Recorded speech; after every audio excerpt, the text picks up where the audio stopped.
नमो ओम विष्णुपादाय कृष्णपृष्ठाय भूतले श्रीमते भक्ति वेदांत स्वामी नामिने नमस्ते सरस्वती देवे गौरवाणी प्रचारिणे निर्विशेष शून्यवादी पश्चात्प्रदेशकारिणे पंचाकल्पतरुश्च कृपा सिन्धुभ्येव च पतितानां पावनेभ्यो वैष्णवेभ्यो नमो नमः। पञ्चतत्माकं कृष्णं भक्तरूपस्वरूपकं भक्तावतारं भक्तत्वं नमामि भक्तशक्तिकम्। हे कृष्ण करुणा सिंधु दीनबंधु जगतपते गोपेश कुपिका कांतो राधा कांतो नमस्तुते। तप्त कांचन गौरांगी राधे वृंदावनेश्वरी वृषभानुसुते देवी प्रणमामि हरि। नीलाचल निवासाय नित्याय परमात्मने बलभद्र सुभद्रभ्रम जगन्नाथाय ते नमः। जय श्री कृष्ण चैतन्य प्रभु नित्यानंद श्री अद्वैत गदाधर शिवासादि गौर भक्तवृंद। हरे कृष्ण कृष्ण कृष्ण हरे हरे, हरे राम राम।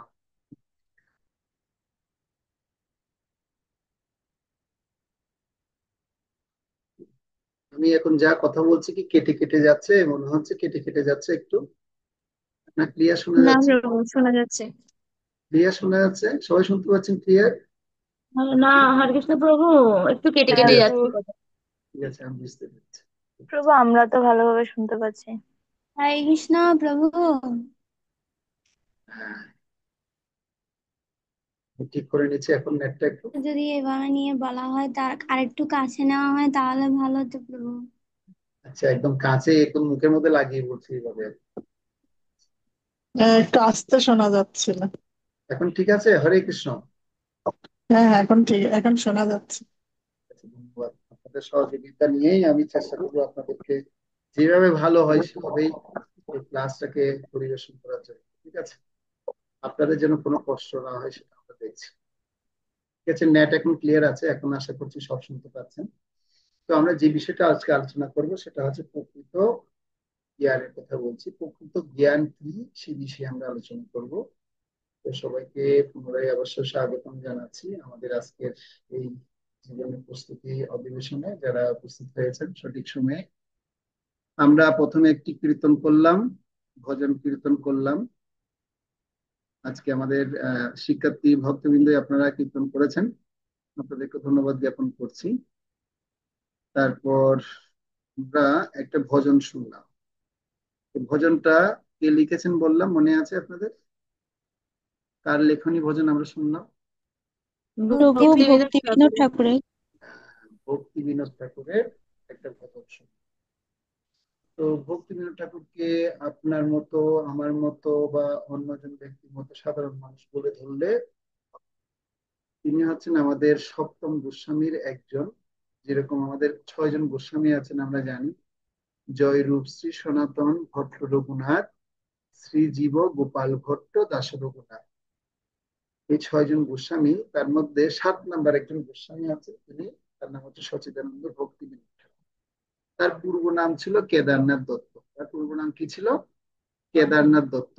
তো এই কেদারনাথ বাবু তিনি কোনো সাধারণ মানুষ ছিলেন না।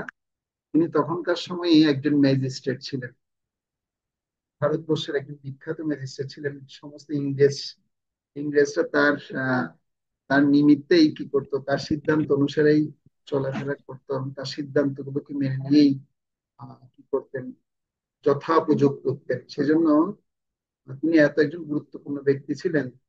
তো সে সময়ে তাকে কি করা হয়েছে, তাকে আহ মানে এত সুযোগ সুবিধা দেওয়া হয়েছিল তার জন্য।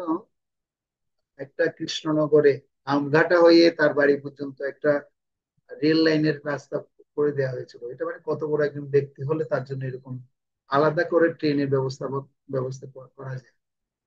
তো তৎকালীন সরকার তার জন্য এরকম ব্যবস্থা করে দিতেন শুধুমাত্র সচিদানন্দ ভক্তি বিনোদ ঠাকুরের জন্য।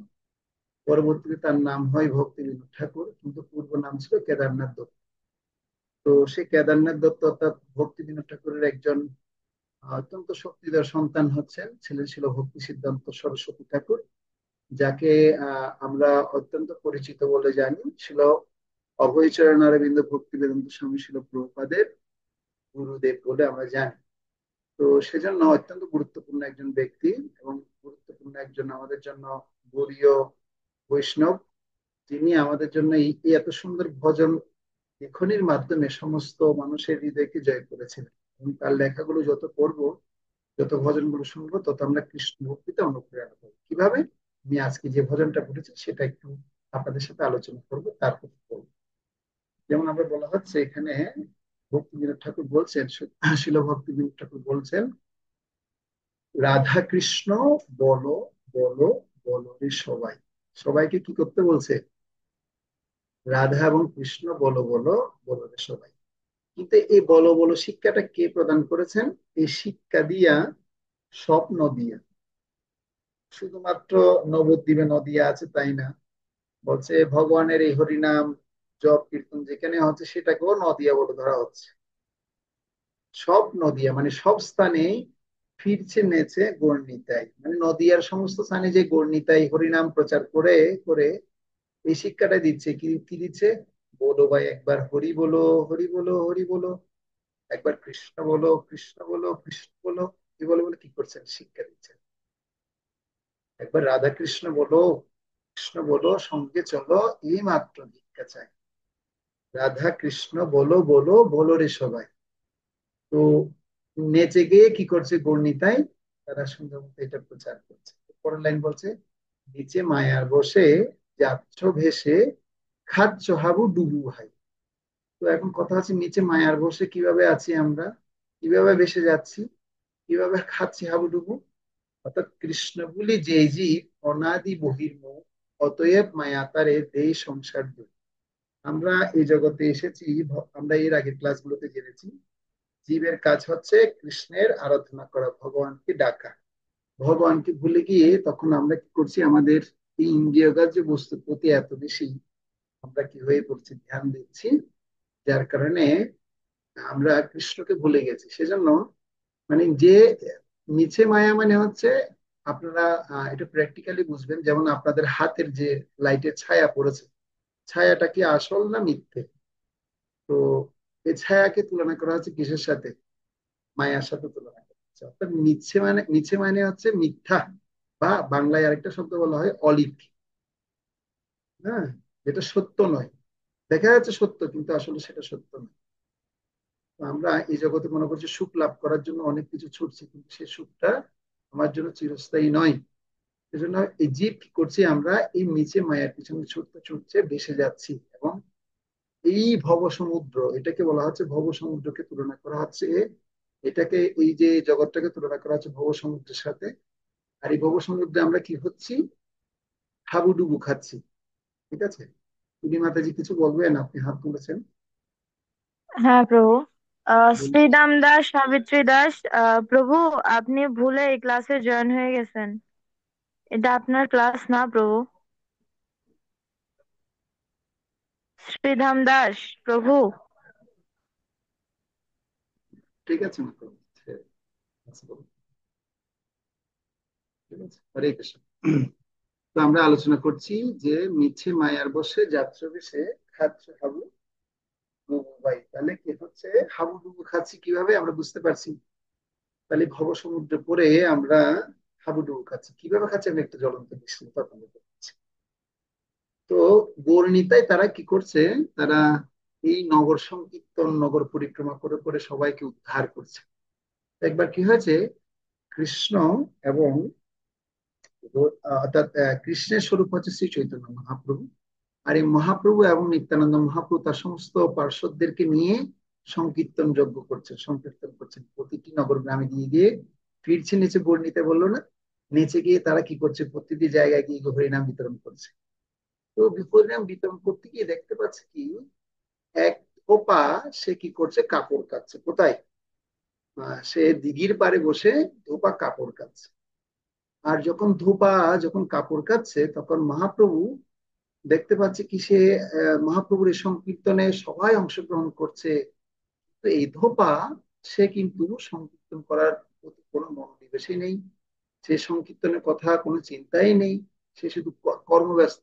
সে এই মানে নিচে মায়ার বসে মানে সে কি করছে? সংসারের এই কাজে, অর্থাৎ এত কর্মব্যস্ত হয়ে আছে। এই যে মহাপ্রভু তার সংকীর্তন পার্শ্বদেরকে নিয়ে তিনি এত সুন্দর কীর্তন করে যাচ্ছে, সমস্ত হাজার হাজার লাখ লাখ ভক্তবৃন্দ সবাই তাদের সাথে, সাধারণ মানুষ সবাই তার সাথে সংকীর্তনে যোগ দিচ্ছে, কিন্তু সেই ধোপা কি করছে না, যোগ দিচ্ছে না। তখন মহাপ্রভু চিন্তা করলেন, আজকে আমি একে হরিনাম দিয়েই ছাড়বো।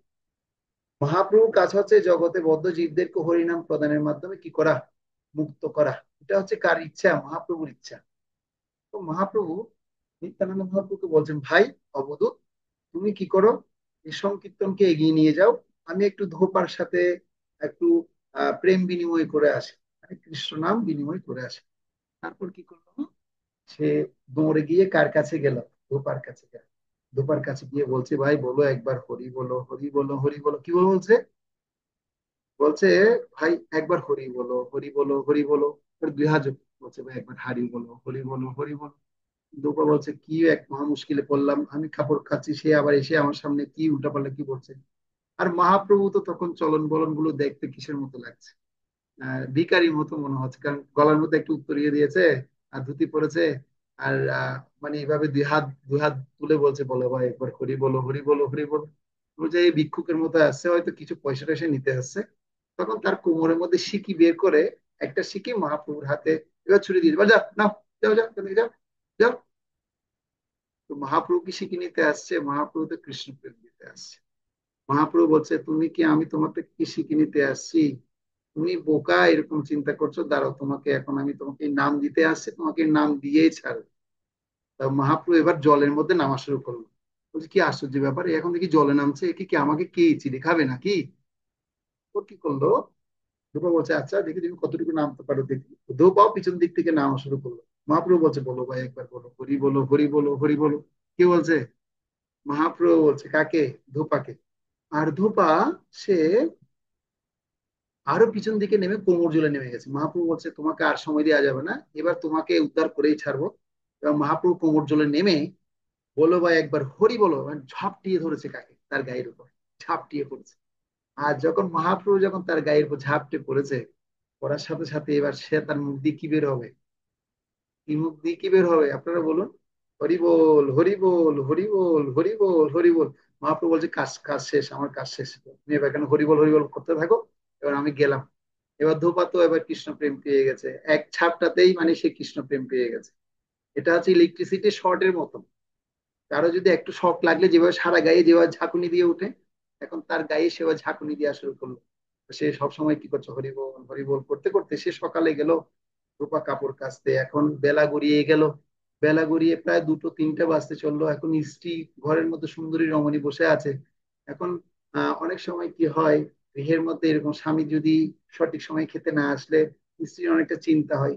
তখনকার মাদের এরকম স্বভাব ছিল, এখন বর্তমানে রমণীদের কি অবস্থা জানি না, কিন্তু তখনকার মায়েদের এরকম স্বভাব ছিল যে মানে যদি পতি যদি গৃহে ফিরে না আসে অনেক চিন্তা থাকে, চিন্তিত থাকে। তখন তিনি চিন্তা করলেন, হয়তো আজকে অনেক বেশি কাপড় চোপড় হয়তো তিনি কাচ্ছেন, বা আজকে অনেক বেশি কাজ আছে, সেজন্য তিনি হয়তো আজকে আসতে পারছেন। তখন এই বলে তখন তিনি কি করলেন, সেই তার আর অর্থাৎ ঘরে তার পত্নী এবার সুন্দর মতো সেজে গুজে একদম ভালো মতো খাবার দাবার প্যাক করে নিয়ে আসলেন কোথায়, সেই ঘাটের মধ্যে আসলেন। আর ঘাটের মধ্যে এসে দেখতে পাচ্ছে কি, তার স্বামী কোনো কাপড় কাচার কোনো নামগন্ধ নেই, উর্দণ্ড ভাবে মুখ দিয়ে কি একটা শব্দ বলছে, আর এবার নাচানাচি করছে পাগল। বলছে, কি বাবা, আমার স্বামীর কি হলো, মুখ দিয়ে কি একটা শব্দ বলছে, হরিবল হরিবল বলছে, আর নাচানাচি করছে। আর বউ তো অবাক হয়ে গেছে, আরে কি হলো আমার স্বামীর, কি হলো, কি হলো। উনি কথা বলে তখন তিনি চিন্তা করলো, মনের মধ্যে ঢুকে গেলো, আরে ভূত, কোন ভূত কি করেছে আমার স্বামীকে, ভর করেছে, কোন ভূত আমার স্বামীকে কি করেছে, ভর করেছে। তখন তিনি দৌড়ে চলে গেলেন বড় ওজার কাছে, গ্রামের বড় ওজা। গ্রামের বড় ওজার কাছে গিয়ে এবার কি করলেন, ওজা মশাই, ওজা মশাই, আমার স্বামীকে ভূতে ধরেছে। বলছে, কি ভূতে ধরেছে, কোথায় তোমার স্বামী। বলছে, আমার স্বামী উপরে যে দিঘির পাড়ে কাপড় কাচতে গেছে, হয়তো কোনো জায়গা থেকে ভূত এসে তাকে আসর করেছে। তো সে এখন সে ভূতের মানে তালিমে সে এখন কি করছে, ওখানে নাচছে আর মুখ দিয়ে কি উদ্ভুত অদ্ভুত শব্দ বলছে। বলছে, কি বলছে দেখি, চলো চলো যাই। তখন ওজার সাথে তার কিছু সাগরেদ ছিল, সবাইকে নিয়ে তিনি গেলেন। গিয়ে দেখতে পাচ্ছে কি, ওখানে তিনি মুখ দিয়ে একটা শব্দ বলছে আর নাচছে। এখন ওজা বলছে, কিরে বাবা, এটা তো স্বাভাবিক লক্ষণ না, এটা অস্বাভাবিক লক্ষণ। যারা আমরা হরিনাম করি, আমাদের হরিনাম করলে উদ্দণ্ড যখন নৃত্য কীর্তন করি, আমাদের আর স্বাভাবিক অবস্থা থাকে না, আমাদের স্বাভাবিক অবস্থা আমাদের থাকে না।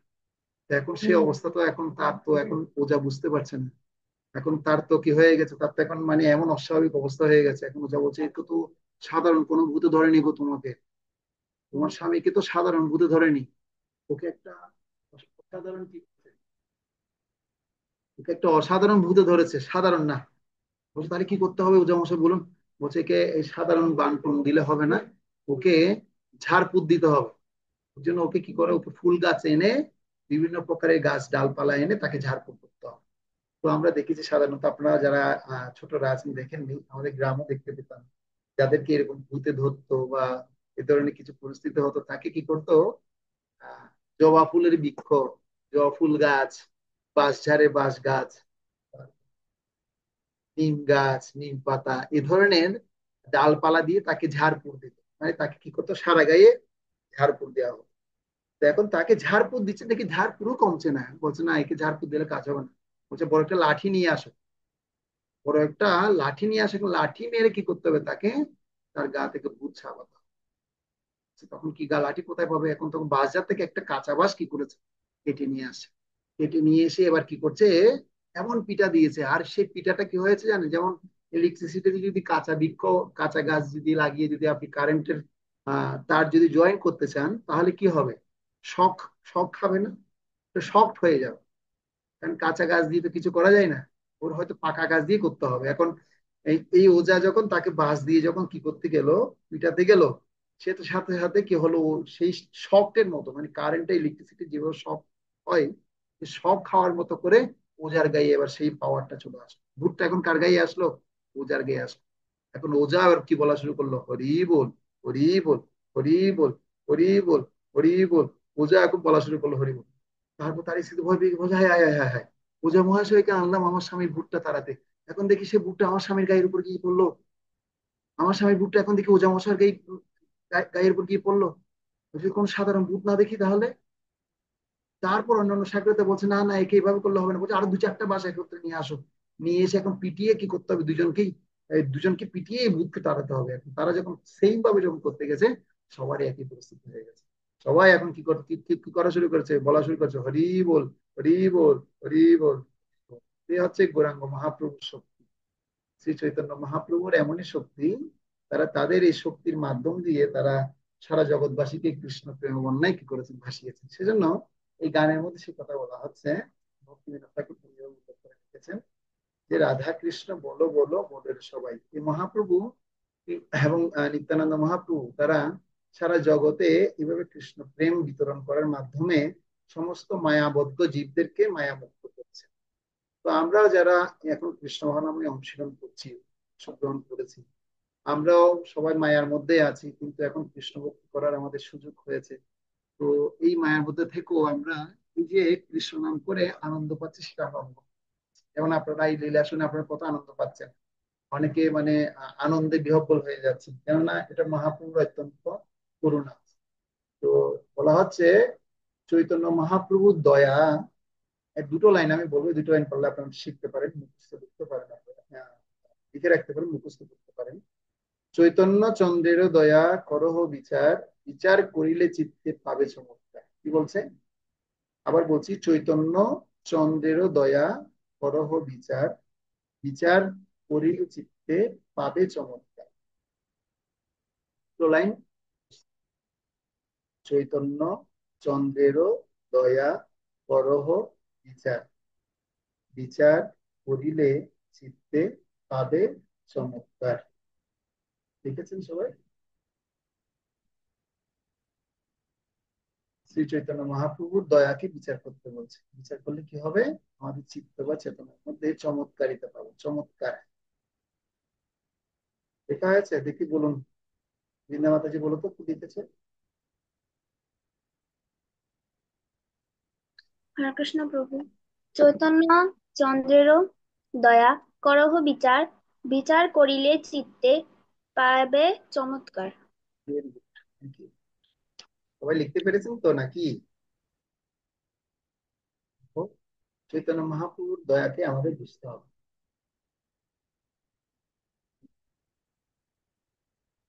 চৈতন্য মহাপ্রভু যে কি দয়া আমাদেরকে দিয়ে গেছে সেটা বুঝতে হবে। উনার শিক্ষাকে বিচার করতে বলছে, এই যে এগুলো হচ্ছে সব উনার শিক্ষা। আর যদি এই বিচার যদি করতে পারি, আমাদের মনের মধ্যে, আমাদের চিত্তের মধ্যে অনেক চমৎকারিতা আমরা পাবো। তার মানে আমরা তাহলে বুঝতে পারছি, নিচে মায়ার বসে যাচ্ছ দেশে খাচ্ছ হাবুডুবু ভাই। কিভাবে হাবুডুবু খাচ্ছি? আমরা সত্যকে মিথ্যা ধরছি, মিথ্যাকে সত্য বলে প্রতীয়মান করছি। যেটা সত্য বস্তু, সত্য বস্তুকে গ্রহণ করছি। আমরা সত্য বস্তুটাকে কি করছি?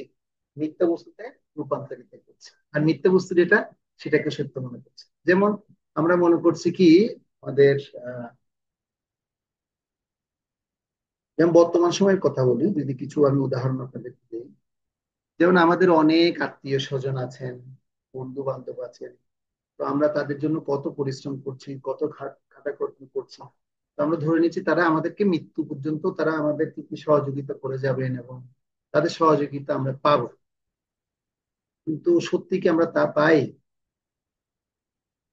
অনেক আত্মীয় আমরা যাদের সাথে গড়ে তুলি, যতক্ষণ পর্যন্ত আপনি তাদেরকে পরিপোষণ করতে পারবেন, ততক্ষণ পর্যন্ত আপনাকে সাপোর্ট দেয়া দেওয়া হবে, আপনাকে দিবেন। যখন আপনি তাদেরকে এই জন্য কিছু করতে পারবেন না, তারা তখন আপনাকে, আছে না এরকম? আমি তো দেখেছি, আমাদের পরিবারও তাই দেখেছি।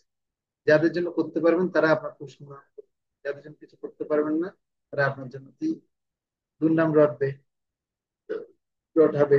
তো এটা হচ্ছে প্রকৃতির নিয়ম। তো এটাকে বলা হচ্ছে অলীক সুখ। আমরা একটু বাহবা পাওয়ার জন্য, একটু আমাকে ভালো বলবে সেটার জন্য আমরা কত পরিশ্রম তাদের জন্য করছি। কিন্তু মৃত্যুর পরেও তিনি আমার সাথে থাকবেন না। তিনি এই জন্মে থেকেও আমি তার থেকে উদ্বেগ উৎকণ্ঠা পাচ্ছি, পরবর্তীতে মৃত্যুর পরও তার কাছ থেকে কোনো কিছু পাবো না। সেটাকে বলা হচ্ছে কি অলীক সুখ, মিথ্যা সুখ। তো চিন্ময় সুখ হচ্ছে সে মিথ্যা সুখের ঊর্ধ্বে। যে চিন্ময় সুখ কেউ যখন একবার লাভ করবে, তখন সে অলীক সুখকে বুঝতে পারবে, অর্থাৎ মিথ্যা সুখটা কি সেটা বুঝতে পারে। মিথ্যা সুখ হচ্ছে, মিথ্যা সুখের সংজ্ঞা হচ্ছে ইন্দ্রিয় গ্রাহ্য বস্তুর প্রতি অনেক বেশি মনোনিবেশ করাকে মিথ্যা সুখ বলে। ইন্দ্রিয় গ্রাহ্য বস্তুর প্রতি অনেক বেশি মনোযোগ দেওয়া এবং তার সেবা করাকেই মিথ্যা সুখ বলে বর্ণনা করা হয়। ইন্দ্রিয় গ্রাহ্য বস্তু মানে কি? যেমন চক্ষু, কর্ণ, জিহ্বা, ত্বক এবং নাসিকা দিয়ে, এ হচ্ছে পঞ্চ ইন্দ্রিয়, এবং এই বাহ্য এবং কর্ম ইন্দ্রিয়ের দ্বারা যে সমস্ত সুখ আমাদের লাভ হয়, সেটাকে মিথ্যা বা অলীক সুখ বলা হয়। তাহলে চিন্ময় সুখ কি? চিন্ময় সুখ হচ্ছে কি আমাদের আত্মাগত সুখ বা পরমাত্মাকে উপলব্ধি করার জন্য যে কার্যক্রম আমরা ইন্দ্রিয় বস্তু দ্বারা ইন্দ্রিয়ের অধিপতি ভগবানকে জানতে পারি, তাকে বলা হচ্ছে কি চিন্ময় সুখ। বুঝে গেল? দুটো সংজ্ঞা, দুটো সংজ্ঞা আমাদের জানা থাকা দরকার। এটা হচ্ছে প্রকৃত জ্ঞান। প্রকৃত নলেজ হচ্ছে কি, আমি দেহ নয়, আমি আত্মা। এটা যখন বুঝতে পারবো, সেটাই হচ্ছে আমি প্রকৃত জ্ঞান বা প্রকৃত জ্ঞান। ক্লিয়ার হয়েছে আপনাদের? ইন্দ্রিয় সুখ আর হচ্ছে আহ প্রকৃত সুখের কথা বলবো। হরে কৃষ্ণ। হ্যাঁ, হরে কৃষ্ণ। পল্লবী মাতাজি বলুন। প্রভু, সংজ্ঞাগুলো একটু বলতে পারবেন? প্রভু, আসলে আমি লিখতে পারি না, একটু হাতে সমস্যা আছে প্রভু, তাড়াতাড়ি লিখতে পারতেছি না। আচ্ছা, বৃন্দা মাতাজি বলো কি লিখেছো।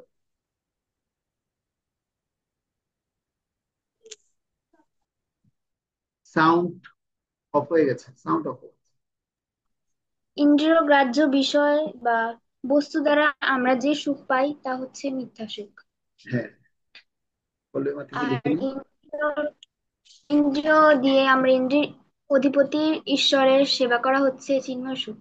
Very good, thank you so much, sincere student. ধন্যবাদ মাতাজি আপনাকে। Thank you. তো তার মানে আমরা প্রকৃত সুখ এবং ইন্দ্রিয় অর্থাৎ অলীক সুখ, মিথ্যা সুখের কথা আমরা শুনলাম। এরপরে ভজনের দুটো লাইনে বলছি, দেখুন।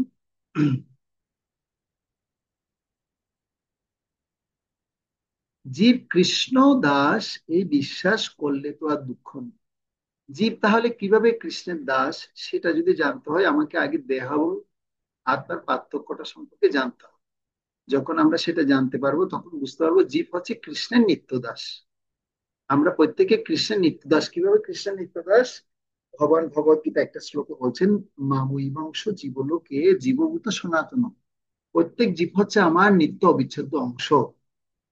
প্রত্যেকে হচ্ছে সনাতন। সনাতন প্রবৃত্তি মানে হচ্ছে কি, এই জীব চিরন্তন, শাশ্বত, অবিনশ্বর। এই জীবের কখনো মৃত্যু হয় না। আমরা মনে করছি আমাদের মৃত্যু হচ্ছে, প্রকৃতপক্ষে জীব কখনো মৃত্যুবরণ করেন না। এই জীবের এই যে বাহ্যিক দেহটা আছে, শুধু এই দেহটারই মৃত্যু হয়, আত্মার কখনো মৃত্যু হয় না। সেজন্য জীব হচ্ছে এই নিত্য অবিচ্ছেদ্য অংশ, কৃষ্ণেরই অংশ। আর এই কৃষ্ণের অংশ যেহেতু আমরা হয়েছি, অংশের কাজ তাহলে কি? অংশের কাজ হচ্ছে পুণ্যের সেবা করা। পুণ্য হচ্ছে কে? পরমেশ ভগবান শ্রীকৃষ্ণ। এজন্য জীব কৃষ্ণের নিত্য দাস, এই বিশ্বাস করলে তো আর দুঃখ নেই। কিন্তু আমরা তো কৃষ্ণের নিত্য দাস বলে নিজেদেরকে ধরে নিতে পারি না। আমরা মনে করি যে আমি এই জগতের একজন রাজা, আমি এই দেশের প্রধানমন্ত্রী, আমি এই ইউনিয়ন পরিষদের একজন মেম্বার, আমি কাউন্সিলর, হ্যাঁ আমি চেয়ারম্যান। এভাবেই আমি দাস অভিমান করি। কিন্তু প্রকৃত দাস অভিমান হচ্ছে কি? কৃষ্ণের দাসত্ব করা। আমার কিছু নেই, আমার বলিতে প্রভু আর কিছু নেই, তুমি আমার মাত্র পিতা বন্ধু ভাই, সবকিছু তোমার। মানে আমার বলিতে প্রভু আর কিছু নেই, সবকিছু হচ্ছে কার? তোমার। বলছে ধন জন গৃহদ্বার তোমার বরিয়া, রক্ষা করি আমি মাত্র সেবক হই। আমি শুধুমাত্র সেবক হই, সেগুলো রক্ষা করেছে। আমার বলিতে প্রভু আর কিছুই নেই। এই অভিমান যখন হবে, এটাকে বলা হয় সত্য অভিমান। মিথ্যা অভিমান কি? যখন আমি সবকিছুকে আমার বিবেচনা করবো। সেজন্য এই এই লাইনটা দ্বারা ভক্তিবিনোদ ঠাকুর বোঝাতে চেয়েছেন, জীব হচ্ছে কৃষ্ণের দাস, দাসের কর্তব্য হচ্ছে প্রভু সেবা করা। প্রভু তাহলে কে? কৃষ্ণ হচ্ছেন আমাদের প্রভু। এই বিশ্বাস করলে তো আর দুঃখ নেই। এর পরের লাইন বলছে দেখুন, কৃষ্ণ বলবে যবে পুলক হবে, ঝরবে আকি বলি তাই। যখন আমরা কৃষ্ণ কথা বলবো, কৃষ্ণ নাম গাইবো, তখন হৃদয়ের মধ্যে থেকে সমস্ত পাপ গুলি বিদরিত হয়ে যাবে। তখন কৃষ্ণ প্রেমে আমাদের আনন্দ অশ্রু ঝরবে। আমি আপনাদেরকে বলেছিলাম, মনে আছে, আনন্দ অশ্রু কোন দিক দিয়ে বের হয়? একটু বলুন দেখি আপনার। চোখ দিয়ে তিন জায়গায় দিয়ে জল বের হয়, একটা দুঃখের জল, একটা আনন্দের জল। জল দুদিক দিয়ে বের হয় চোখে। আমাদের চোখ দিয়ে জল কোন দিক দিয়ে বের হয়?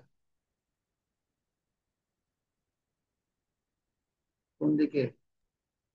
আনন্দ অশ্রু, হরে কৃষ্ণ প্রভু, আনন্দ অশ্রু এই মানে চোখের বাইরের দিক দিয়ে বের হয় বাইরের দিক দিয়ে বলেছিলেন, বের হয়। বাইরের সাইড, মানে বুঝতে পারছি না, এই মানে নাকের এই কোণা দিয়ে নয়, পাশ দিয়ে, আচ্ছা, আর কি বলবেন? বাইরের সাইড, আর কি বলবেন? এটা বলেছিলেন। তো সমস্ত দুঃখের জলগুলো এই চোখের কণিকা দিয়ে আসে, এই কোণা দিয়ে আসে, কোণা দিয়ে আসে। দুঃখ পেলে, সুখ পেলে আমাদের এদিক দিয়ে আসে, কিন্তু আনন্দ অশ্রু চোখের মাঝখান মাঝখান দিয়ে আসবে, মাঝখান। মহাপ্রভু যখন আনন্দ অশ্রু করতেন, কীর্তন করতে করতে যখন কান্না করতেন, তখন তার চোখ দিয়ে যে জলগুলো পড়তো, সেটা সিরিঞ্জ দিয়ে আমরা যেভাবে ছোটবেলায় আপনারা করেছেন কিনা জানি না, ছোটবেলায় আমরা খেলতাম জল ভরে, কি করতাম, ওই যে আপনারা হোলি হোলি উৎসবে তো বোঝা যায়, বড় বড় ও সিরিঞ্জের মধ্যে। পিচকারি। হ্যাঁ, হোলি উৎসবে যে পিচকারি নিয়ে যেভাবে রং ছোটাছুটি করা হয়। হ্যাঁ, এবার বৃন্দাবনে গিয়ে আমরা অনেক এরকম রং খেয়েছি। হ্যাঁ, তো পিচকারির মধ্যে ছিট করে যেভাবে মেরে দেয়, তো মহাপ্রভু যখন প্রেমাবর্ণায় ভাসতেন, কীর্তন করতেন, আনন্দ পেতেন, তখন তার চোখ দিয়ে এভাবে পিচকিরির মতো জল বের হতো, তার চোখের মাঝখান দিয়ে বের হতো। তো সেটা আমাদের একদিনে হবে না, সেটা কবে হবে আমরা জানি না। তো সেটাই বলা হচ্ছে, মানে জরবে আকি বলি তাই। মহাপ্রভুর এই কথা বলে, কৃষ্ণ বলবে যবে পুলক হবে, ঝরবে আকি বলি তাই। তখন যখন পুলকিত হবে, হৃদয় যখন নির্মল হয়ে যাবে, তখন আনন্দ অশ্রু বের হবে। আমরা অনেক ভক্তকে দেখতে পাই যারা হরিনাম করতে করতে কান্না করে, ভগবানের হরির কথা বললেই তাদের চোখ দিয়ে জল চলে আসে। সেটা কিভাবে সম্ভব? দুঃখের কান্না না সেটা, সেটাকে বলা হচ্ছে আনন্দ অশ্রু। সেটা কি অশ্রু? আনন্দ অশ্রু। মানুষ দুঃখ করলে কি জন্য দুঃখ করে? চাওয়া চাওয়া কামনা বাসনার জন্য দুঃখ করে। তো আনন্দ অশ্রু যখন আসবে, সেখানে কোনো চাওয়া পাওনা বাসনা থাকবে না, সেখানে শুধু দেওয়ার জন্য মনোভাব থাকবে। কাকে?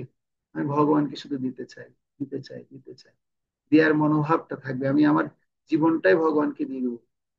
এভাবে যখন কেউ কৃষ্ণ নামে যখন আনন্দ পাবে, তখন তার হৃদয় দিয়ে আনন্দ অশ্রু আসে। আমরা আমরা অনেক ভক্তকে দেখতে পাই হরিনাম করতে করতে কান্না করে। অনেক ভিডিও আছে আমাদের কাছে, যারা হরিনাম করে করে কান্না করছে অজস্র সহকারে।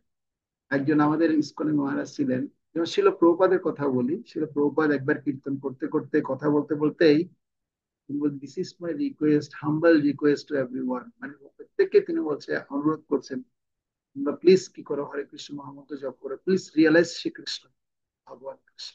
কারণ একটা ভিডিও আছে, মানে প্রভুপাদ কি করতেন, বলতে বলতে কান্না করছেন। তারপর আমাদের একজন মহারাজ আছেন যার কথা বলছি, ছিল গৌর গোবিন্দ স্বামী মহারাজ।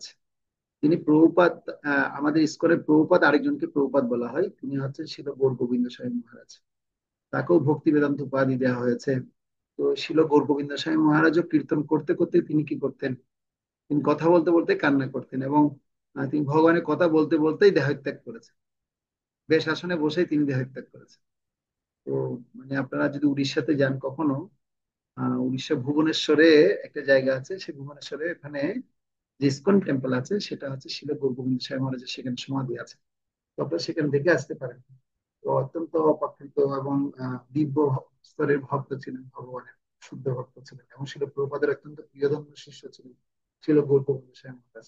ছোটবেলায় তিনি আহ মানে মার সাথে, মা এদিকে রান্না করতো, 8 বছর বয়সে তিনি মার পাশে বসে বসে উনুনের আলো দিয়ে দেখে দেখে গীতা ভাগবত পড়া শেষ করে। উনুন জ্বলতো, মানে চুলোয় আগুন জ্বলতো, সেই আগুনের আলো যে ছটা, সেই আলো ছটা দেখে দেখে তিনি গীতা ভাগবত চৈতন্য চৈতন্য সব পড়া শেষ করেছেন। কিরকম অনন্য ভক্ত চিন্তা করে দেখুন, ভগবান শুদ্ধ ভক্ত। তিনি এভাবে কান্না করতে করতে, হরিনাম কথা বলতে বলতে, হরি কথা বলতে বলতে, চৈতন্য চরিতামৃত চৈতন্য মহাপ্রভুর কথা বলতে বলতেই তিনি বেশাসনেই দেহাত্যাগ করেছেন। এটাও ঘুরে আছে। সবাই বলছে, গুরুদেব কি হয়েছে, গুরুদেব কি হয়েছে? তো সবাই যখন আনতে গেছে, গুরুদেব দেহাত্যাগ করেছে। এটা হচ্ছে শুদ্ধ ভক্তদের দেহত্যাগ। শিলা প্রভুপাদেরও আমরা দেখি, শিলা প্রভুপাদ তিনি দেহত্যাগ করার সময়ও ভগবানের কথা, হরিনাম কথা, হরি কথা বলতে বলতে তিনি করেছেন, দেহত্যাগ করেছিলেন। তো এই ভজনের আর দুটো লাইনের কথা বলা হচ্ছে যে, রাধা কৃষ্ণ বলো সঙ্গে চলো, এই মাত্র ভিক্ষা চাই। যেটা উদাহরণ আমি দিলাম আপনাদেরকে, যে ধ্রুপাকে যেভাবে কৃষ্ণ প্রেম প্রদান করেছেন মহাপ্রভু, যেখানে গিয়েছেন সবাইকে তিনি আকর্ষিত করেছেন। কি বলুন চন্ডাল, কি বলুন ব্রাহ্মণ, কি বলুন পণ্ডিত, সবাইকে তিনি কৃষ্ণ প্রেমের বন্যায় তিনি ভাসিয়েছেন। সেজন্য সচিদানন্দ ভক্তি বিনোদ ঠাকুর বলতে যায়, সকল বিপদ ভক্তি বিনোদ বলেন যখন ও নাম গায়। এই কথা কেন ভক্তি বিনোদ ঠাকুর লিখলেন, যাই সকল বিপদ ভক্তি বিনোদ বলেন যখন ও নাম গায়? মানে এই নাম যদি গায়, কি নাম? হরে কৃষ্ণ কৃষ্ণ কৃষ্ণ হরে হরে, হরে রাম রাম রাম হরে হরে। এই মহামন্ত্র যখন কেউ কীর্তন করবে, তার সমস্ত বিপদ চলে যাবে। এই জন্য কি দরকার? পূর্ণ পূর্ণ বিশ্বাস দরকার, আর পূর্ণ শ্রদ্ধা এবং ভালোবাসার সহিত সে হরিনাম জপ এবং কীর্তন করা উচিত তার। তো এরকম একটা ঘটনা সচিদানন্দ ভক্তি বিনোদ ঠাকুরের ঘটেছিল।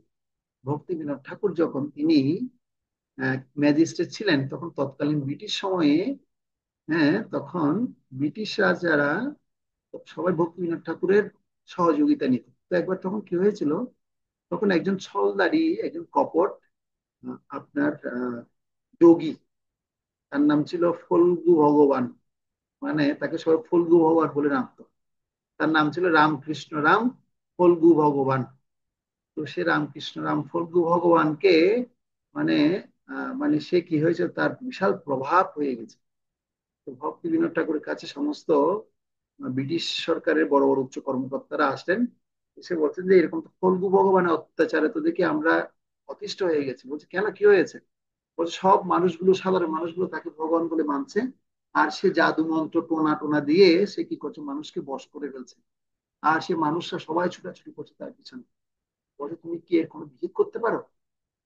ভক্তিবিনোদ ঠাকুর বলছে, এই বিহিত আমি তোমাদের জন্য করব না, এই বিহিত আমি ভগবান কৃষ্ণকে প্রতিষ্ঠা করার জন্য করবো। তখন ভক্তিবিনোদ ঠাকুর বলেছে, বল ঠিক আছে, তোমার ভগবান কৃষ্ণের জন্য হোক, তুমি একটা কিছু একটা বিহিত করো। কি করলেন, ভক্তিবিনোদ ঠাকুর সেখানে গেলেন, গিয়ে দেখতে পাচ্ছে তার সমস্ত নোংরামিগুলো সব দেখতে পাচ্ছে। সে সাধুর বেশ ধরে সে মানুষকে ঠকাচ্ছে।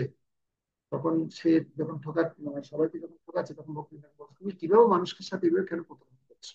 বলছে, কই আমি প্রতারণা করছি? যে মানুষের পয়সা নেই তাকে আমি পয়সা দিচ্ছি, যার যে নারীর সন্তান নেই তাকে আমি সন্তান দিচ্ছি, যার কোনো গৃহের মধ্যে কোনো খাবার দিনে আনে দিনে আনার মতো খাবার দাবার নেই, তাকে আমি তাকে ধন সম্পদ দিচ্ছি। একে তুমি প্রতারণা বলছো? কেন তুমি এই কথা বলছো? কই আমি প্রতারণা করছি? আমি তো প্রতারণা করছি না, আমি তো মানুষের সহযোগিতা করছি। বলছে, না তুমি সব করছো ঠিক আছে, কিন্তু তুমি নিজেকে ভগবান বলে দাবি করছো কেন? বলছে, সচিদানন্দ ভক্তি বিনোদ, লোকে যখন এসে আমাকে যখন প্রণাম করে তখন আমার খুব ভালো লাগে। লোকে যখন এসে আমাকে প্রণাম করে তখন আমার কি লাগে? খুব ভালো লাগে। হ্যাঁ। তো তুমি কি মনে করো আমি কি ভগবান থেকে কম নই? এ কথা যখন বলেছে বলছো, ও আচ্ছা, তুমি এই ধরনের ভণ্ডামিগুলো কেন মানুষের সাথে করছো? তুমি তো ভগবান কখনো হতে পারবে না। তুমি যা শক্তি পেয়েছো তা ভগবান থেকেই পেয়েছো, তা তুমি এরকম করছো কি? তখন কি করেছে ভক্তি বিনোদ ঠাকুর বলছে, তোমার এরকম আমি করতে দিব না তোমাকে, এর একটা বিহিত হওয়া দরকার। তখন ভক্তি বিনোদ ঠাকুর তিনি বাইরে বসে ভাগবতম খুলে ভগবানের নাম স্মরণ করে হচ্ছে মন উচ্চারণ করা শুরু করেছে। আর এ যেহেতু বড় যোগী ছিল, তার দেহ থেকে একটা বিশাল বড় কৃত্তা, মানে ভূতের মতো একটা শরীর তৈরি করেছে, সৃষ্টি করেছে। সৃষ্টি করে ভক্তি বিনোদ ঠাকুরকে মারার জন্য পাঠিয়েছে। যেহেতু তার যোগী ছিল, তো যোগীদের এরকম মিস্টিক পাওয়ার থাকে, যোগ বল থাকে। আর সেই যোগ বলে ভক্তি বিনোদ ঠাকুরকে যে কিত্তা মারতে গিয়েছিল, আর ভক্তি বিনোদ ঠাকুর এমন ভাগবতমের শ্লোক আবৃত্তি করেছে, সেই আবৃত্তি শুনে মানে সমস্ত কিত্তার উল্টো বিপরীত হয়ে গেছে। যে মানে কৃত্তা ঠিক সৃষ্টি করেছে তাকে মানে অন্যকে মারার জন্য, সেই কৃত্তা এসে কাকে মেরেছে? সেই কৃত্তা এসে সেই কল্পু বাবাকে মেরে দিয়েছে। এরপর থেকে তার সুনাম আরো বেশি বেড়ে গেছে। কার ছিল ভক্তিনাথ বলছে, আমি কৃষ্ণকে প্রতিষ্ঠা করার জন্য আমার জীবন পর্যন্ত দিতে পারি, কোনো অসুবিধার কিছু নেই। সেজন্য তিনি বলছেন, আমি কখনো কাউকে ভয় করিনি, কারণ আমার সাথে কে আছেন? যাই সকল বিপদ ভক্তি বিনোদ বলেন যখন প্রণাম গায়। ভক্তি বিনোদ ঠাকুর কোন নাম গাইতেন? হরে কৃষ্ণ কৃষ্ণ কৃষ্ণ হরে হরে, হরে রাম রাম রাম হরে হরে। সেজন্য আমরা যখন কৃষ্ণ নাম যত মনোযোগ দিয়ে করবো, যত বিশ্বাসের সহিত করবো, আমাদের সমস্ত বিপদ কেটে যাবে। আপনাদের কি বিশ্বাস আছে কৃষ্ণ নামে? হরে কৃষ্ণ বলুন, কার কার বিশ্বাস আছে হাত তুলুন। ইলেকট্রিক হাত তুলুন দেখি সবাই। যাদের যাদের বিশ্বাস আছে হাত তুলুন। মাত্র দুইজন পেলাম। তিনজন, চারজন, পাঁচজন, ছয়জন, সাতজন, আটজন। অন্যরা কৃষ্ণ নামে বিশ্বাস নেই? প্রভু, আমার ফোনটা কাজ করতেছে না, আমি হাত তুলতে পারতেছি না। ঠিক আছে, আপনারও বিশ্বাস আছে বুঝে যাচ্ছে। আচ্ছা, পাঞ্চি মাতাজি তো বিশ্বাস নেই, সে তো আর হাতটা তো তুলছে না, শ্রেষ্ঠও হাত তুলছে না। মোবাইল চালিয়ে দিয়ে কোথায় চলে গেছে এরা। আচ্ছা, তুলেছে। বর্ষা মাতাজি, আপনি কি বিশ্বাস করেন না কৃষ্ণ নামে নাকি? হ্যাঁ। প্রভু, অবশ্যই বিশ্বাস করি। বর্ষা, বর্ষা নেই, ক্লাসে নেই। আচ্ছা, ঠিক আছে। তো ধন্যবাদ সকলকে। এই কৃষ্ণের প্রতি বিশ্বাস রাখতে হবে। আমাদের কলিযুগের একমাত্র অবশ্যই সম্বল হচ্ছে। প্রভু, আমিও বিশ্বাস করি। হাত তুললেন না কেন আপনি? ঠিক আছে। তো এই কৃষ্ণ নামই হচ্ছে একমাত্র আমাদের জগতের মুক্তি। চারি যুগে চারি ধর্ম জীবের কারণ, কলিযুগে ধর্ম হয় নাম সংকীর্তন। একমাত্র কলিযুগে নামযজ্ঞ সার, আর কোন ধর্মে নাহি হয় পারা। কোন ধর্মে আমরা পার হতে পারবো না, একমাত্র এই হরিনামের মাধ্যমেই আমরা পার হতে পারবো। তো ঠিক আছে, আমরা তাহলে আজকে আমরা আমাদের আলোচনায় যাই। আজকে খুব সুন্দর আলোচনা, যেটা আমি আপনাদেরকে বলছিলাম, যে আমাদের দেহ এবং আত্মার পার্থক্য যতক্ষণ আমরা বুঝতে পারবো না, ততক্ষণ পর্যন্ত আমরা এই যে ভগবানের নাম করার জন্য বিশ্বাসটা জন্মাবে না। এবং প্রকৃত জ্ঞান যদি না পাই, তাহলে প্রকৃত শিক্ষাও আমরা অনুসরণ করতে পারবো না। তাহলে প্রকৃত জ্ঞান বলতে কি বোঝানো হচ্ছে, সেটা সম্পর্কে আজকে আমরা আলোচনা করব। তো সকলকে আহ আজকে একটা শ্লোকের অর্থ প্রথমে আমি জানিয়ে দিতে চাই। আজকে আমরা নতুন যে শ্লোকটার অর্থ শিখবো, সেটা হচ্ছে মঙ্গলাচরণ বৈষ্ণব প্রণাম মন্ত্র। এই প্রণাম মন্ত্রের অর্থ কি সেটা আমরা একটু করে জানবো। আমি প্রথম ক্লাসে বলেছি, আবার যারা নতুন জয়েন করেছে সবার জন্য বলছি। বাঞ্ছাকল্পতরুভ্যশ্চ কৃপা সিন্ধুভ্যেব চ পতিতানাং পাবনেভ্যো। সমস্ত বৈষ্ণববৃন্দ যারা বাঞ্ছা কল্পতরু, সকলের মনোবাঞ্ছা পূরণ করতে পারেন, যারা কৃপার সাগর এবং পতিত পাবন, তাদের চরণ কমলে আমি আমার সশ্রদ্ধ প্রণতি নিবেদন করি। তো বলা হচ্ছে, বৈষ্ণব যিনি হবেন তিনি বাঞ্ছা কল্পতরু, মানে কিরকম জানেন? যে করু যে যে তরু কল্পবৃক্ষ, মানে কল্পবৃক্ষের কাছে আপনি যেটাই চাইবেন সেটাই পাবেন। টাকা চান, ঐশ্বর্য চান, গাবি চান, ফল চান, মূল চান, খাবার দাবার চান, যাই চাইবেন তাই পাবেন। কিন্তু বৈষ্ণব যিনি, তিনি, তার কাছেও কি আমরা সবগুলোই চাবো? টাকা পয়সা গাড়ি বাড়িগুলো সব চাইবো? বৈষ্ণব যিনি তার কাছে আমরা কি চাইবো? তার কাছ থেকে কৃপা আশীর্বাদ চাইবো। কেন? তার হচ্ছে কৃপার সিন্ধু, সিন্ধু মানে সাগর। তার মধ্যে কি আছে? তার মধ্যে কৃপা করার সিন্ধু বা সাগর রয়েছে। তো আমরা যারা বৈষ্ণব হতে যাচ্ছি আমাদেরও এরকম কৃপাশীল হতে হবে। যত আমরা কৃপাশীল হব তত মানুষকে কৃষ্ণ ভক্তি আমরা দিতে পারবো। মানুষের দুঃখের প্রতি আমাদের কি করতে হবে? আমাদের বুঝতে হবে যে না, আসলে জীব কত কৃষ্ণমুখ, কত দুঃখে আছে। এজন্য বৈষ্ণবের কাছে যখন যাবে তখন সকলের মনোবাঞ্ছা পূর্ণ করতে পারবে। যার কৃপার সাগর এবং যারা কৃপার সাগর এবং পতিত পাবন। পতিত পাবন মানে যিনি অত্যন্ত পতিত ব্যক্তি, হ্যাঁ, অন্তজ শ্রেণীর ব্যক্তিকেও তিনি কি করেন? কৃপা করেন। তাদের চরণ কমলে তিনি আমার শস্যকে প্রণতি নিবেদন করেন। এ হচ্ছে আমাদের আজকে শ্লোকের অর্থ। এই শব্দগুলো কে কে বুঝতে পারেননি আপনারা বলুন। না বুঝলে আমি আপনাদেরকে আরেকটু হেল্প করে দেবো, আর ডিটেলস আলোচনা করবো। যতটুকু আলোচনা করেছি বুঝতে পেরেছেন সবাই? হুম, বুঝে গেছে? যদি হ্যাঁ বলি প্রভু। কল্পবৃক্ষ মানে কি? আনসার কি? চেষ্টা করো। আপনি বলুন কল্পবৃক্ষ মানে কি? প্রভু আমি শুনতে পারিনি। কল্পবৃক্ষ মানে কি? প্রভু এটা জানি না, আপনি বুঝিয়ে দিন। আমি এতক্ষণ ধরে বুঝালাম না, তাহলে তুমি কি শুনতে পাচ্ছ না নাকি লেকচারটা? আস্তে আস্তে কথা শোনা যাচ্ছে প্রভু। আচ্ছা, বৃন্দা মাতাজি বলুন কল্পবৃক্ষ মানে। আচ্ছা, গীতা মাতাজি বলুন তো দেখি কি লিখেছেন কল্পবৃক্ষ মানে। গীতা রয়, রয় রয় হাত, সাউন্ড সাউন্ড সাউন্ড, হ্যাঁ বলুন। প্রভু শুনতে পাইনি। আমার কথা কি কেটে কেটে যাচ্ছে? শোনা যাচ্ছে না? হ্যাঁ হ্যাঁ হ্যাঁ, একটু আস্তে প্রভু শোনা আমি যাচ্ছে। লিখছি। হরে কৃষ্ণ প্রভু, আপনার কথা আমরা শুনতে পাচ্ছি, কিন্তু গীতা মাতাজি আর প্রসূন মাতাজি শুনতে পাচ্ছে না। প্রসূন মাতাজি কান দিয়ে শুনতেছে, মানে আমাকে বললো। আচ্ছা, বাজতে শোনা যাচ্ছে তো তাই শুনতে প্রভু পাচ্ছি। মাইক্রোফোনটা যদি, হ্যাঁ, মুখের কাছে নিয়ে যদি বলেন হয়তো ওরা শুনতে পাবে। হরে কৃষ্ণ, শোনা যাচ্ছে আমাকে?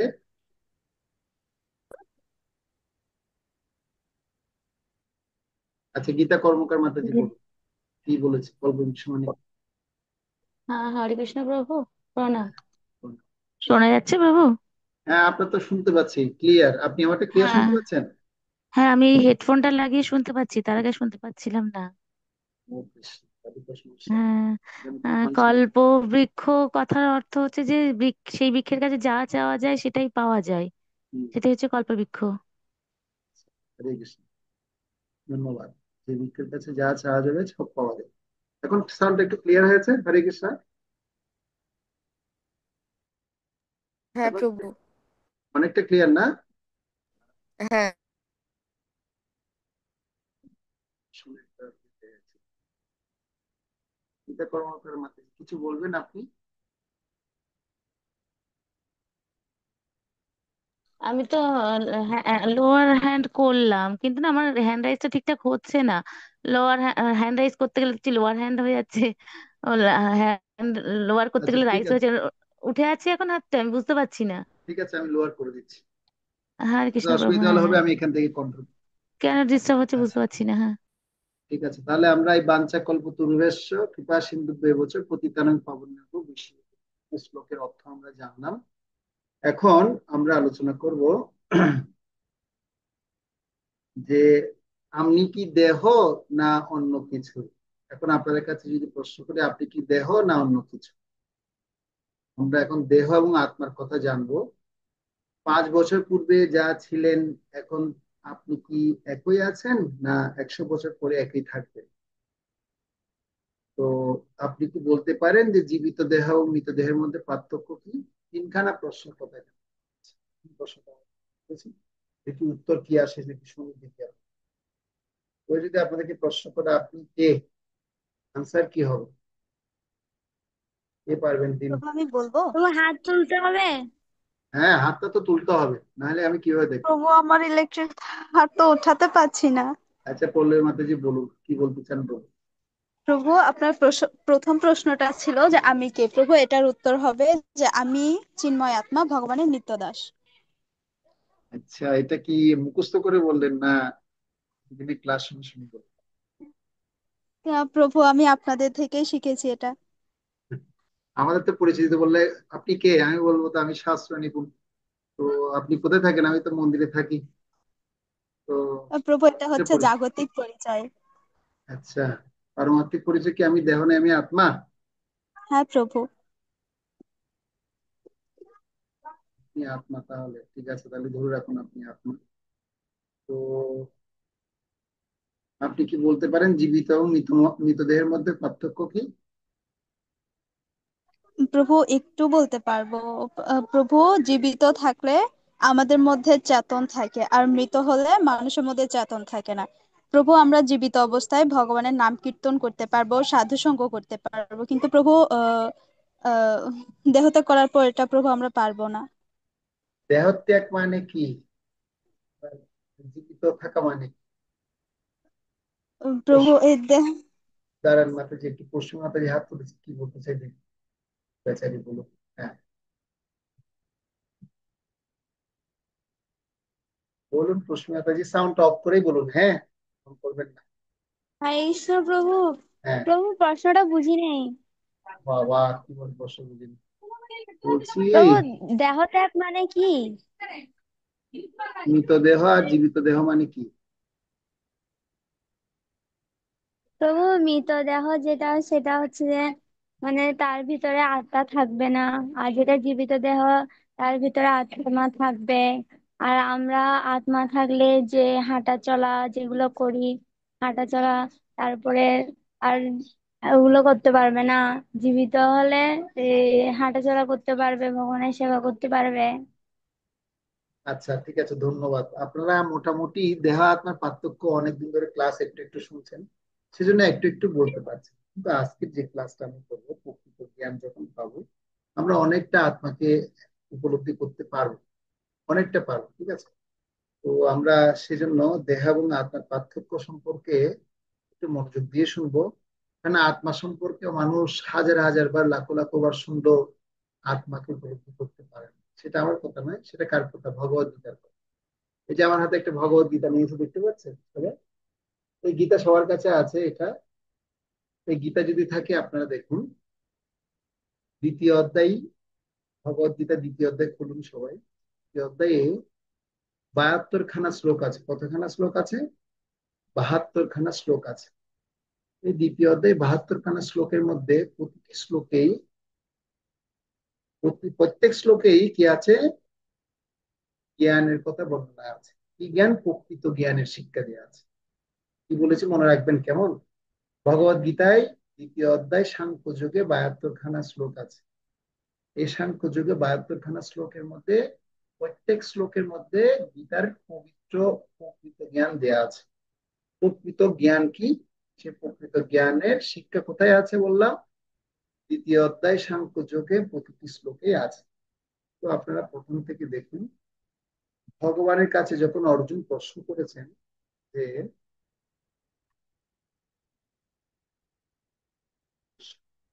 অর্জুনের প্রশ্নটা ছিল দ্বিতীয় অধ্যায়ের 7 নম্বর শ্লোকে। দেখুন, তার পূর্ণ দোষ উপহত স্বভাব মিথ্যামিতাং ধর্ম সম্মূঢ়চেতা যশ্রেয় সন্নিশ্চিতং ব্রূহি তন্মে শিষ্যস্ত্যহং সদীমাং তাং প্রপন্ন। অনুবাদে বলছে, কার্পণ্যজনিত দুর্বলতার প্রভাবেতে আমি এখন কিং কর্তব্য বিমূঢ় হয়েছি এবং আমার কর্তব্য সম্বন্ধে বিভ্রান্ত হয়েছি।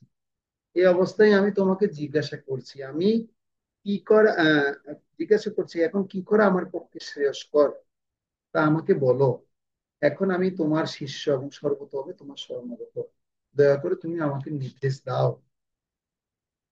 তো এরপরে ভগবানের কাছে যখন এই দুটো কথা বলবে, আমার ইন্দ্রিয়গুলি শুকিয়ে দিচ্ছে যে শোক, সে তা দূর করার কোনো কোনো উপায় আমি খুঁজে পাচ্ছি না, এবং স্বর্গের দেবতাদের মতো আধিপত্য সমৃদ্ধশালী প্রতিদ্বন্দ্বিতা বিহীন রাজ্য এই পৃথিবীতে লাভ করলেও আমার শোকের বিনাশ হবে না।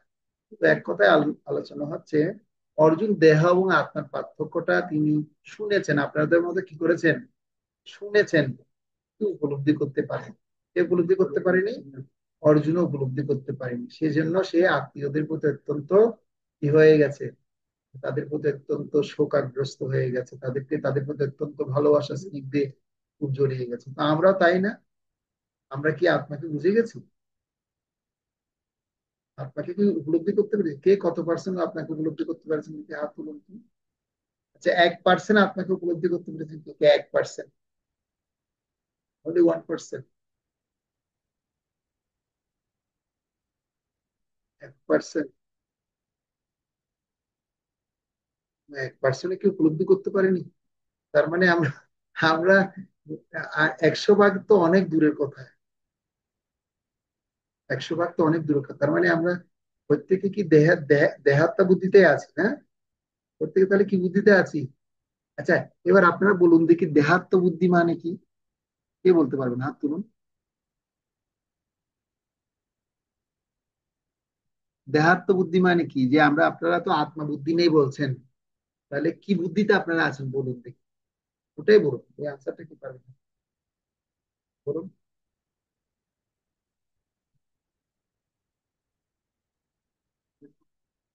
হ্যাঁ, চিন্তা করুন। এই দেহটাই আমি, এটাই অনুভব হয়, তাই সেটাকে নিয়েই আমরা আছি। ভালো বলেছেন, এই দেহটাই আমি, এটা উপলব্ধি হয়।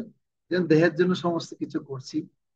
হ্যাঁ, দেহটাকে ঘুম দিতে হলে ঘুম পাড়ানো হচ্ছে।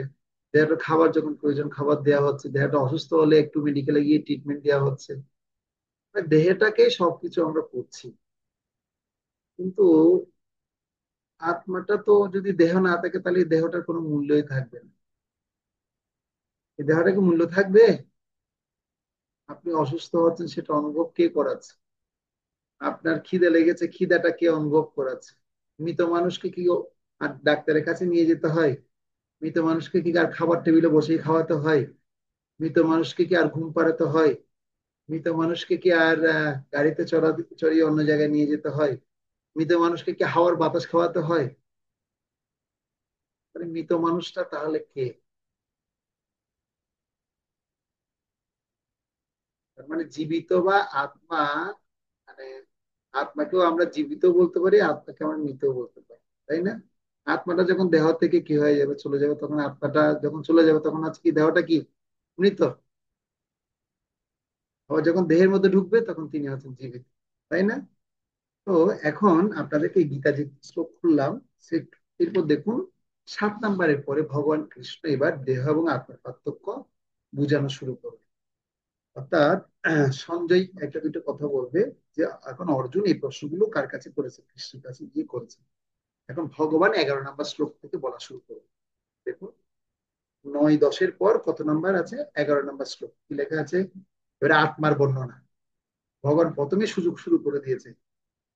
অস্বচ্ছ অস্বচ্ছ অস্বচ্ছনন্ন শৌচস্তম প্রজ্ঞাবাদনশ্চ ভাষসে গতা শূন্য গতা শূন্যশ্চ নানুশোচন্তি পণ্ডিতা। পরমেশ্বর ভগবান বলছেন, তুমি প্রাজ্ঞের মতো কথা বলছো, অথচ যে বিষয়ে শোক করা উচিত নয় তুমি সেই বিষয়ে শোক করছো। যারা যথার্থ পণ্ডিত তারা কখনো জীবিত বা মৃত কারোর জন্য শোক করে না। এখন আপনারা যারা এখানে উপস্থিত আছেন, শোক শব্দটা বুঝেন আপনারা? শোক মানে কি? দেখি বলুন, বাচ্চারা বলুন। প্রভু দুঃখ। শোক মানে দুঃখ। আর কি? একটু উত্তরা বলো, শোক মানে কি? হরে কৃষ্ণ প্রভু। শোক মানে কিছু নিয়ে দুঃখ করা, আর কি হতে পারে? যেটা অতীতে ঘটেছিল এরকম। আচ্ছা, অতীতে অতীতে ঘটেছিল। কিছু নিয়ে দুঃখ করা, ওটাকে শোক বলে। প্রভু হতাশাগ্রস্ত হয়ে। শোক মানে হতাশাগ্রস্ত। আর কে বলবেন? গীতাশীল মাতাজি বলুন। গীতা নামে 3 জন আছে আমাদের কাছে। গীতাশীল, গীতা রয়, প্রভু গীতা প্রণাম। কর্মকার। হ্যাঁ, গীতাশীল মাতাজি বলুন, কি শোক মানে কি? হরে কৃষ্ণ প্রভু প্রণাম। মানে প্রভু, শোক মানে হচ্ছে কোনো কিছু নিয়ে দুঃখ প্রকাশ করা। দুঃখ প্রকাশ করা আছে। পাঞ্চি মাতাজি বলুন, শোক মানে কি? পাঞ্চি মাতাজি, আপনি কি আছেন ক্লাসে? না ভিডিও অফ করে কোথায় বসে আছেন? শ্রাবণী মাতাজি আছেন ক্লাসে?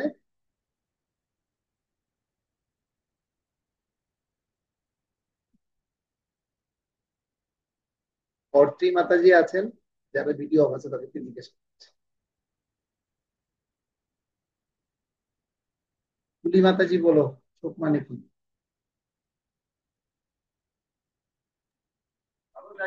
প্রভু বুঝিনি। শোক মানে কি? না না শোক, মাতো শোক।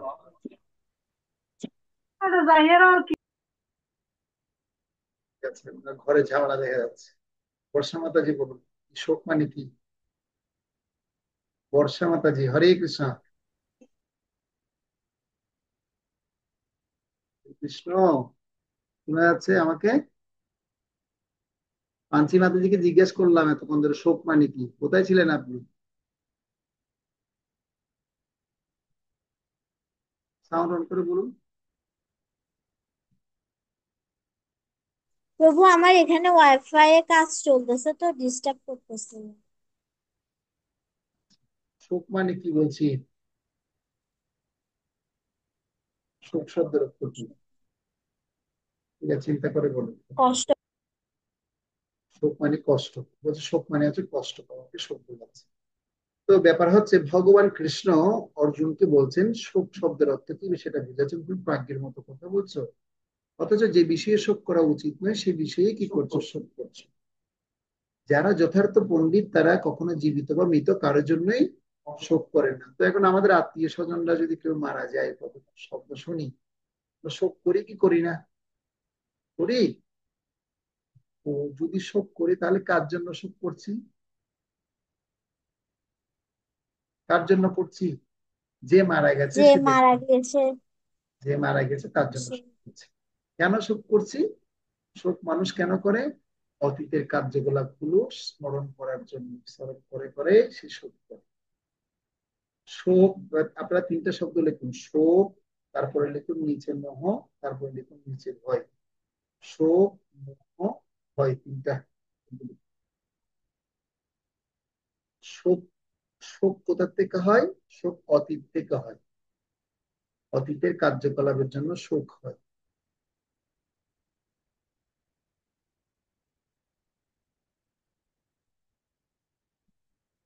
মোহ, রকমের মোহ। মোহ কোথা থেকে হয়? মোহ হচ্ছে বর্তমান কার্যকলাপের দরুন হয়ে থাকে। ভয়, ভয় হচ্ছে ভবিষ্যৎ কার্যকলাপের জন্য হবে। ভবিষ্যৎ, ভবিষ্যতের জন্য চিন্তা করতে করতে আমাদের কি হয়? ভয় হয়। দেখুন, ভবিষ্যতের কথা চিন্তা করতে করতে আমাদের ভয় হয়। প্রভু বর্তমানের মধ্যে মোহটা একটু বলবেন? বলছি, আমি তিনটা আবার তিনবার করে বলবো। শোক মানে অতীতের কার্যকলাপের জন্য শোক হয়। মোহ মানে বর্তমান, আমরা বর্তমান কার্যকলাপের আবদ্ধ হয়ে পড়ি, সেটাকে মোহ বলে। আর ভয় মানে হচ্ছে ভবিষ্যতের চিন্তার জন্য আমাদের ভয়। ভবিষ্যতের কিভাবে থাকবো, কিভাবে খাবো, কে আমাকে রক্ষা করবে, হ্যাঁ কিভাবে চলবে, কেমন হবে, এগুলোর জন্য চিন্তা করতে করতে কি হয়? ভয় করি। আরে শোক, মোহ, ভয়। তো এখন ভগবান এখানে বলছে যারা যথার্থ পণ্ডিত তারা কখনো জীবিত বা মৃত, মৃত কারোর জন্য কি করে না? শোক করে না। তার মানে এখন আপনারা কি পণ্ডিত যারা শোক করছেন? যারা শোক করছে তাদেরকে কি বলা হচ্ছে না? পণ্ডিত বলা হচ্ছে না। কেন? ভগবানের পরে বলবে দেখুন। নতে বাহং জাতু নাশং নতং নেমে জনা দীপা ন চৈব ন ভবিষ্যামি সর্বে বয় মত পরম। গীতা রয় মাতাজি, এটা অনুবাদ করতে পারবেন আপনি? অনুবাদটা করুন তো, গীতা রয়। হ্যাঁ, প্রভু, অনুবাদটা প্রভু করুন। মোহটা বারো, একটু আরেকবার বলবেন? 12 নম্বর শ্লোকের অনুবাদ করুন। মোহটার অর্থ হচ্ছে বর্তমানে যিনি থাকেন তাকে বর্তমান কার্যকলাপে ধরুন যিনি থাকেন তিনি হচ্ছেন তাকে 12 নম্বর শ্লোক। আপনি মোহ শব্দের অর্থ জিজ্ঞেস করেছেন না? হ্যাঁ মোহ হ্যাঁ মোহ মানে পেয়েছি। হচ্ছে বর্তমানে বর্তমান কার্যকলাপে, বর্তমানে কার্যকলাপের জন্য তিনি মোহগ্রস্ত থাকেন, মোহিত হয়ে থাকেন। 12 নম্বর শ্লোকের অনুবাদ হচ্ছে, হ্যাঁ, এমন কোনো সময় ছিল না যখন আমি, তুমি ও এই সমস্ত রাজারা ছিলেন না, এবং ভবিষ্যতেও কখনো আমাদের অস্তিত্ব বিনষ্ট হবে না। ঠিক আছে। এবার গীতা কর্মকার মাতাজি আপনি একটা শ্লোক আছে কঠোপনিষদের শ্লোকটা দেখুন। নিত্য নিত্যনাম চেতনশ্চেতনানাম এক বহুনাম যো বিদধাতি কামান তমাং তমাত্মাস্তং যে অনুপশ্যন্তি ধীরাস তেষাং শান্তি শাশ্বতী নেতে রেশাম। এর অনুবাদটা করুন তো। এটা বর্তমান। হরে কৃষ্ণ প্রভু, প্রণাম। শোনা যাচ্ছে বাবু? শোনা যাচ্ছে, হ্যাঁ বলুন। হ্যাঁ। যিনি নিত্যের মধ্যে পরম নিত্য, চেতনের মধ্যে পরম চেতন, এবং যিনি এক হয়েও সকলের কামনা পূর্ণ করেন, যারা ধীর তারা অন্তরের অন্তঃস্থলে সর্বদাই তাকে দর্শন করেন এবং শাশ্বত শান্তি অনুভব করেন। কিন্তু যারা তার ভজন করে না, তারা কখনোই তা লাভ করতে পারে না। তো এখানে হরে কৃষ্ণ বলা প্রভু। হচ্ছে, ভগবান বলছেন যে এমন কোন সময় ছিল না যখন তুমি ছিলে না, আমিও ছিলাম না। তখনও আমি ছিলাম, তুমিও ছিলে। বর্তমানে আমিও আছি, তুমিও থাকবে। তুমি আছো, ভবিষ্যতে তুমিও থাকবে, আমিও থাকবে। তাহলে কে কিভাবে থাকবে সেটা হচ্ছে মুখ্য বিষয়। তার মানে এখন আমরা আত্মা সম্পর্কে জানছি। এই আত্মা কিন্তু মৃত্যুবরণ করলেও মানুষের দেহটা মৃত্যু হয়, পুড়ে ছাই করে দেওয়া যায়, কিন্তু আত্মার কখনো মৃত্যু হয় না। আত্মা অতীতও ছিল, বর্তমানেও আছে, ভবিষ্যতেও থাকবে। এটাকে বলা হয় প্রকৃত জ্ঞান। যা হচ্ছে কি আলোচনা হচ্ছে আজকে, ভগবান আমাদেরকে জানাচ্ছে যে প্রকৃত জ্ঞান মানে কি। প্রকৃত জ্ঞান মানে হচ্ছে কি, আমাকে আত্মাটা কিভাবে আছে, আত্মাটাকে উপলব্ধি করাটা হচ্ছে প্রকৃত জ্ঞান। ভবিষ্যতেও থাকবো, অতীতও ছিলাম, বর্তমানও আছে, কিন্তু অর্জুনের সে কথা মনে নেই।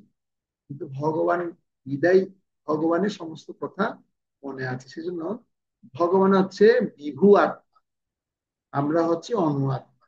বিভু থেকে অনু আত্মা সৃষ্টি হয়েছে।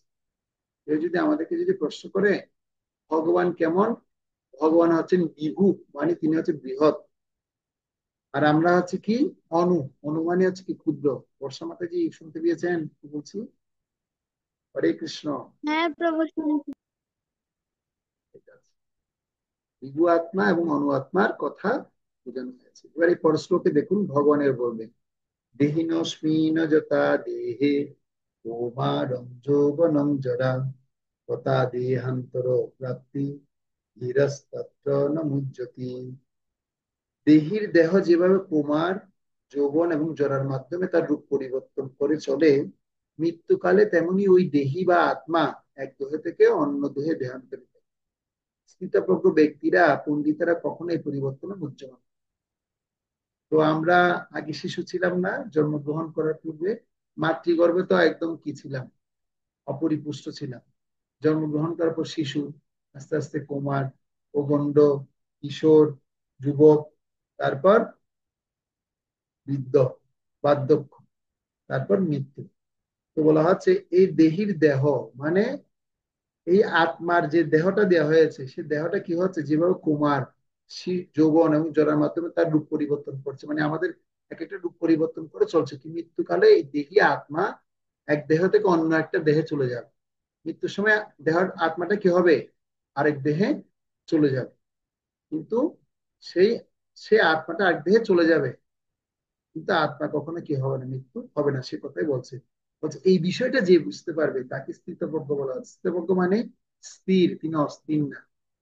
আমরা তো অস্থির। যেমন অনেকে আছে, ক্লাসে বসছি কিন্তু মন অন্যদিকে চঞ্চল, ছটফট কথা বলছে, এদিক সেদিক চলাফেরা করছে। সেজন্য এই অস্থির হলে হবে না। অস্থির হলে আমাদের কি করতে হবে, অস্থির মন দিয়ে কখনো আমরা কৃষ্ণ মহানামৃত উপলব্ধি করতে পারবো না। ভগবানকে উপলব্ধি করতে পারবো না। সেজন্য মনকে স্থির করতে হবে। মনকে স্থির করতে গেলে আগে প্রকৃত জ্ঞানটা লাভ করতে হবে, দেহ এবং আত্মার পার্থক্যটা বুঝতে হবে। ভগবানের পরে শ্লোকে বলছে, মাত্রাস্পর্শাস্তু কৌন্তেয় শীতোষ্ণ সুখ দুঃখদা আগামাপাইন নিত্য সংস্থিতি কস্য ভারত। হে কৌন্তেয়, ইন্দ্রিয়ের সঙ্গে বিশেষ সংযোগের ফলে অনিত্য সুখ ও দুঃখের অনুভব হয়, সেগুলো ঠিক শীত ও গ্রীষ্মের ঋতু গমনাগমনের মতো। হে ভরতকুল প্রদীপ, সেই ইন্দ্রিয় যত অনুভূতির দ্বারা প্রভাবিত না হয়ে সেগুলি সহ্য করার চেষ্টা করে। এগুলো আমরা বুঝি না, এই কথাগুলো কি বলছে আমরা বুঝি না। বুঝেন এগুলো কি বলছে? এই কথাগুলি কিছু বোঝা যাচ্ছে? কিছু বুঝতে পারছি না। কিন্তু এগুলো বুঝতে হলে আগে আত্মার জ্ঞানটা জানতে হবে। আত্মাটা কিভাবে কাজ করছে, কোথায় আছে, সেটা আগে আমাদের একটু ডিটেলস আগে আমাদের জানতে হবে। তাহলে আমরা একটু তাহলে আত্মার জ্ঞানটা তাহলে একটু নিয়ে নিই। তাদেরকে আমি যে স্লাইডটা দেখাচ্ছি এটা সবাই আমরা এখন দেখবো। এবার প্র্যাকটিক্যাল দেখাবো আপনাদেরকে। এতক্ষণ থিওরি পড়িয়েছি, হয়তো অনেক কিছু আমাদের মাথায় ঢুকেনি, এখন আমাদের মাথায় ঢুকে। এই দেখুন, এই শ্লোকটা সবাই আমরা দেখতে পাচ্ছি। প্রত্যেকে দেখুন, এই শ্লোকটা প্রত্যেকে আমরা শিখেছি। এই শ্লোকটা শেখা আছে না? দেখুন তো,